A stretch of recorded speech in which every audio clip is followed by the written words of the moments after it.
BDCवर आपले स्वागत आहे. आज आपण पाहणार आहोत श्री गुरुचरित्र अध्याय 49 श्री गणेशाय नमः. नामधारक शेषेच गुण सिद्ध मुनी नमन करून विनिमित से कर जोडून भक्तिभावे करून या. त्रयमूर्तीचा अवतार झाला विषधारी नर राहिली प्रतिकांगापूरक वनक्षेत्र म्हणून या. भूमिवरी प्रख्यात तिथे असते संख्यात समस्त सोडून येथ काय करणे वास केला. अश्विन मध्ये चतुर्दशी दीपावली पर्वणीचे श्री गुरुमंती शिष्यांचे स्नान करावे त्रिस्थळीचे.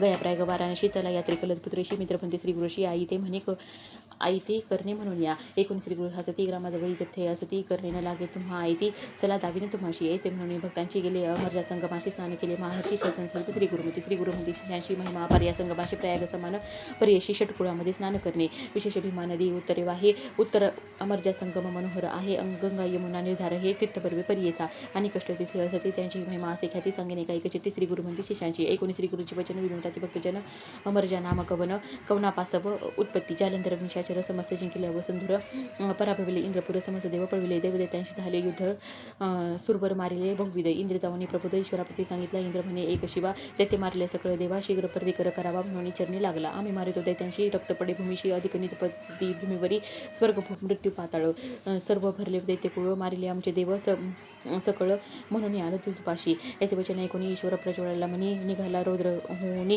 दैत्य दाळण कराव्या. इंद्रबिंब ईश्वराशी स्वामी मारायला दैत्याशी जीवन आणाव्या. देवांशी उपाय काही करावा. संतोषिनी गिरिजा रमण अमृतवचन उच्चारून घटते जातशन संजीवनी उदक देखा. उदक घेऊन इंद्रराव त्वरित जातचे स्वभाव शिंपून या समस्त देव उठविले तयेवेळी. उरले अमृत घटी होते घेऊन ये जाता अमरनाथे पडले भूमी अवचिते प्रवाह झाला क्षितिवरी. संजीवनी नामे नदी उद्भवली भूमी प्रसिद्धी अमरजा नाम याची विधी प्रख्यात झाली अवधारा. अमृत नदी नाम येशी संगम झाला भयमती रथेशी तीर्थ झाले प्रयाग सरशी त्रिवेणीचा संगम. ऐसा संगम महिमा देखा पुढे तीर्थ असे अतिविशेखा दिशे अश्वत्थ सन्मुखा मनोरथ तीर्थ असे त्या तिथे स्नान केल्या मनोरथ पाविजे काम्या कल्पवृक्ष स्थान अनुपम्या कल्पले फळ पाविजे कल्पवृक्षा ते पूजोनी जावे मग शंकर भुवनी संगमेश्वर असे त्रिनयनी पूजा करावी मनोभावे. नंदिकेश्वरा नमुनी नमन करावे चंडीस्थानी पुन्हा नंदी सव्य करोनी जावे मग सोमसूत्राशी सवेचे परतोनी वृषभाशी नमुनी जावे चंडीपाशी पुढे जावे सोमसूत्राशी येणे विधी प्रदक्षिणा. ऐसी प्रदक्षिणा देखा 3 वेळा करून एका वृषभस्थानी येऊन नेका अवलोकावे श्री शिवाशी. वामहस्ती वृषण धरून तर्जनी अंगुष्ठ शिंगी ठेवून पूजा पाहावी दोन्ही नयनी इंद्र समान न होय नर. पुढे तेथ वाराणसी अर्धकुश असे पर्यशी ग्राम असे नागेशी तेथून उद्भव असे जाण त्याचे असे आख्यान कथा नव्हे प्रत्यक्ष जाण.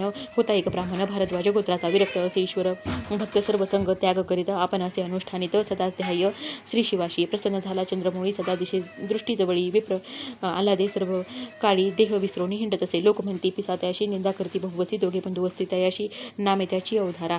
एकाचे नाम असे ईश्वर दुसरा नाम पांडुरंगेश्वर बंधुते केला अभेर आपण निघाले काशीशी. ब्रह्मज्ञाने द्विजय नेका पिसा म्हणती मूर्ख लोका बंधुशी म्हणे द्विजय एका नका जाऊ काशीशी. विश्वेश्वर असे मज जवळी दाखविन माते तत्काळी आश्चर्य करती लोक सगळे दाखवे म्हणती बंधुजन येतो की अवसरी विप्रगंगा स्नान करी ध्यानस्थ होता साक्षात्कारी ईश्वराला त्याजवळी विनंतसे शिवाशी आम्हा पाहिजे नित्य काशी दर्शन व्हावी विश्वेश्वराशी म्हणून चरणी लागला. ईश्वर भोळा चक्रवर्ती प्रसन्न झाला अतिप्रीती दिसे काशी क्षेत्र निशिती मनकर्णिका कुंड झाले. संगम झाला नदी भीमा तीर्थ काशी अतिउत्तमा आचार करते मनोधर्मा बंधुज्ञानी म्हणती मग.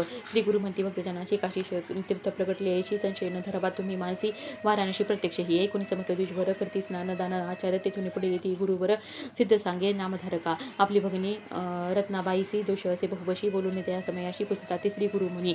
एक अपूर्व दोष भगिनी तू आलीस आमचे दर्शने पाप तुझे असे घनी आठवण करी मनात. ऐकून श्री गुरुचे बोला पाया पडे वेळोवेळा अज्ञान आपण मूढ केवळा इतके ज्ञान कैसे मजई. श्री गुरु म्हणती ती यशी आपले पाप मज पुसशी व दिले 5 मार्जनांशी नेणाशी खुन्न धरी आपली.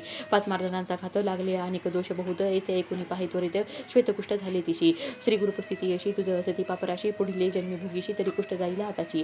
रत्नाबाई विनवी स्वामी याती उबगले बहु जन्माशी याची काचे दर्शनाशी आले मी मुक्त होईन म्हणून. इतके ऐकून श्री गुरु म्हणती रत्नाबाईचे निरोप देती पाप विनाशी जाय त्वरित स्नान मात्रे जाईल कुष्ठ नित्य करी ओ येथे स्नान सतजन्मीचे पाप भग्न संदेह न धरी ओ अनुमान म्हणून सांगते श्री गुरु. सिद्ध म्हणे नामधारकाशी आम्ही देखले दृष्टीशी स्नान करीते त्रिरात्रीशी कुष्ठतीचे परिहारिले.